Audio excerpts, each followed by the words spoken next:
தாய் தமிழ் உறவுகளுக்கு வணக்கம். தேர்தல் முடிஞ்சு வாக்கு எண்ணிக்கை தொடங்குற இந்த இடைவெளியில அவங்கவுங்க அந்தந்த கட்சியினுடைய தலைவர்கள் ஒருத்தர் கொடைக்கானல், ஒருத்தர் துபாய் வெளிநாடு அங்கிட்டு போறாரு, ஒருத்தர் கோயிலா ஏறி இறங்கிட்டு இருக்காரு, இன்னொருத்தர் தேனிசை செல்லப்பா இறந்துட்டாருன்னு அங்க போய் தன்னுடைய அகவணக்கத்தை செலுத்துறதுக்கு அங்க போயிருக்காரு.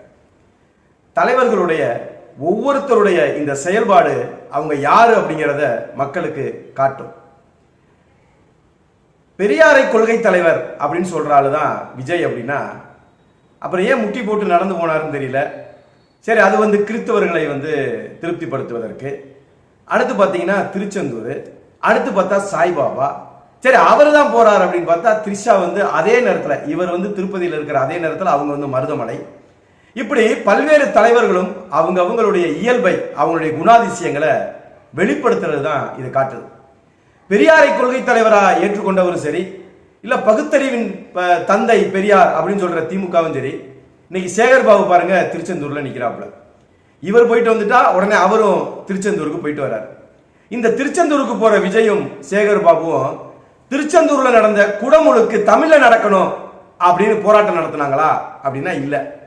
ஆனா இன்னைக்கு தேர்தல் முடிஞ்சு இப்படி கோயில் குளத்துக்கெல்லாம் போகாத ஒருத்தர் அண்ணன் சீமான், அவர் தான் நின்னாரு திருச்செந்தூர் குடமுழுக்கு தமிழ்ல நடத்தணும்னு. எப்ப கோயிலுக்கு போகணுமோ அப்ப போகணுங்க, ஆனா அப்பெல்லாம் இவங்க போகல.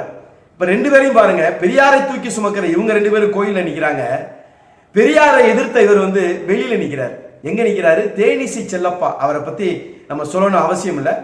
அவருடைய கணீர் குரலால், அவருடைய பாடல்களால் ஈழத்து விடுதலையை, தமிழீழ விடுதலையை மக்கள் மனதில் உணர்ச்சி வசப்பட்டு மக்களுக்குள்ள மனதுக்குள்ள போய் அந்த விடுதலை வேட்கையை கொண்டு போய் செலுத்தினார் அப்படின்னா தேனிசை செல்லப்பா அப்படின்னு சொல்லலாம். அவருடைய இறப்புல போய் நிற்கிறார். இப்ப என்ன இதுல கொள்கையில பாருங்க, பெரியாரை எதற்காக ஒரு கொள்கை தலைவனாரு, அண்ணன் சீமான் எதற்காக பெரியாரை எதிர்த்தாரு, இதையெல்லாம் நீங்க கோர்த்து பாருங்களேன். ஒருத்தர் கார் கூட இல்லை, ஆனா அவர் கொடைக்கானலுக்கு போயிருக்காரு. வெறும் 10,000 தான் கையில பணம் இருக்கு, ஆனா அவர் 4 நாளா கொடைக்கானல தங்கியிருக்காரு. அவர் ஐயா உதயநிதி ஸ்டாலின் முடிஞ்ச அடுத்த நாள் காலையிலேயே சிட்டா விமானத்துல பறந்துட்டாரு. இப்படி இருக்கக்கூடிய தலைவர்கள் மத்தியில ஒரு தலைவன் இப்படி புரட்சியும் எழுச்சியுமாய் நிக்கிறான் அப்படின்னா மே 4ஆம் தேதி பார்ப்போமே என்னதான் நடக்குதுன்னு பார்ப்போமே.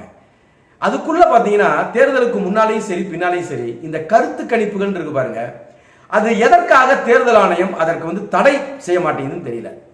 இப்ப என்னன்னாலும் மக்கள் போட போறான், அந்த வாக்கை தான் கொண்டு போய் என்ன போறான், அந்த எண்ணதுக்கு அப்புறம் சொல்ல போறாங்க, அவ்வளவுதான விஷயம்.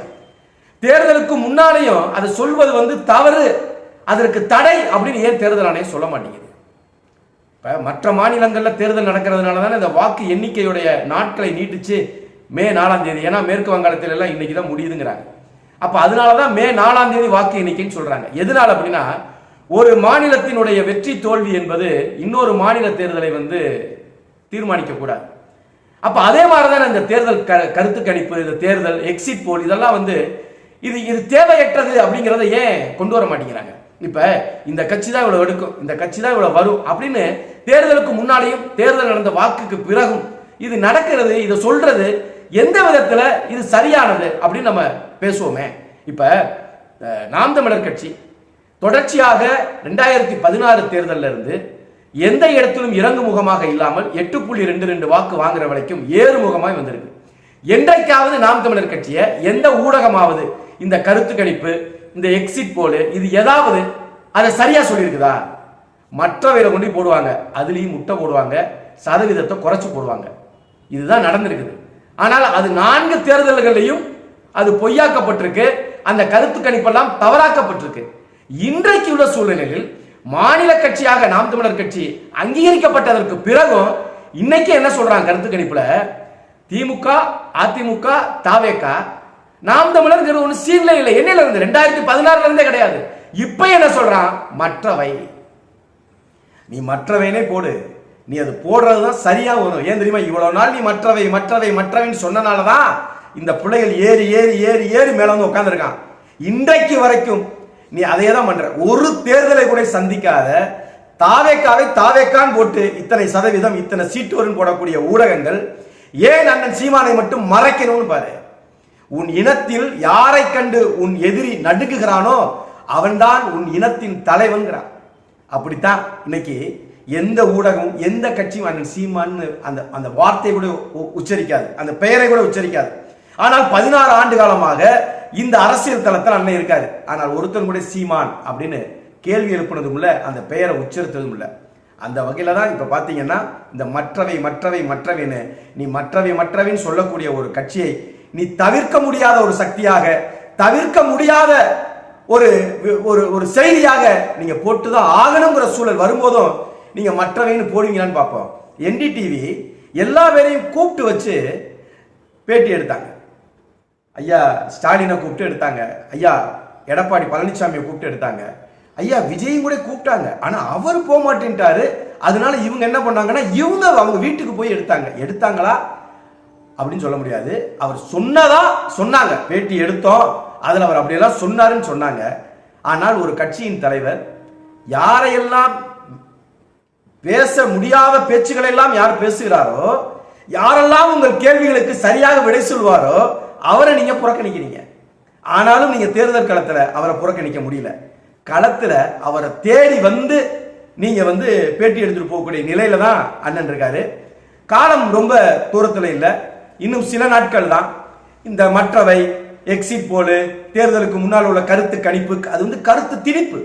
ஒரு கட்சியை சார்ந்து ஊடகங்கள் பணத்தை பெற்றுக்கொண்டு ஜனநாயகத்தின் 4வது தூண் என்று சொல்லக்கூடிய ஊடகங்கள் செய்யக்கூடிய கேலித்தனமான, நகைச்சுவையான, அயோக்கியத்தனமான விஷயம். எல்லாத்துக்கும் முடிவு என்னன்னா தெரிஞ்சிட போது, அவ்வளவுதானே. பார்ப்போம் மே 4ஆம் தேதி யார் மற்றவை, யார் மற்றவைக்கு பின்னால் இருப்பவர்கள், முன்னால் இருப்பவர்கள், வலதில் இருப்பவர்கள், இடையில் இருப்பவர்கள், மேலே இருப்பவர்கள், கீழே இருப்பவர்கள் அனைத்தும் மே 4ஆம் தேதி தெரிந்துவிடும். பேரன்கள், பெரியாரின் பேரன்கள், யார் யார் எந்தெந்த கோயிலுக்கு போனாலும் மே 4ஆம் தேதி வாக்கு செலுத்திய மக்கள் தான் அங்கே கடவுளாக இருப்பார்கள். வாக்கு செலுத்திய அந்த வாக்குகள் தான் தரிசனமாக கிடைக்குமே தவிர ஒன்றுமே நடக்க போறதில்லை. அநேகமா கிறிஸ்துவ கோயில மண்டி போட்டு நடந்த விஜய் திருச்செந்தூருக்கு போனவர், சாய்பாபா கோயிலுக்கு போனவர், அநேகமா நாளைக்கோ நாளை கழிச்சோ நாகூருக்கோ நாகப்பட்டினத்துக்கோ பள்ளிவாசலுக்கும் மசூதிக்கும் கூட போகலாம். எது எப்படி இருக்கணும் மே 4ஆம் தேதி வரை பொறுத்தே இருப்போம். அதுவரைக்கும் களத்தில் குழப்பங்கள் இல்லாமல், குழப்பங்கள் இருந்தாலும் அந்த குழப்பங்களுக்கு நாம் இடம் கொடுக்காமல் தெளிவாக இருப்போம். இது நமக்கான காலம், நமது அரசியலுக்கான காலம். நன்றி, வணக்கம். இது சமர்க்களம், சமரசமற்ற தமிழ் தேசிய ஊடகம்.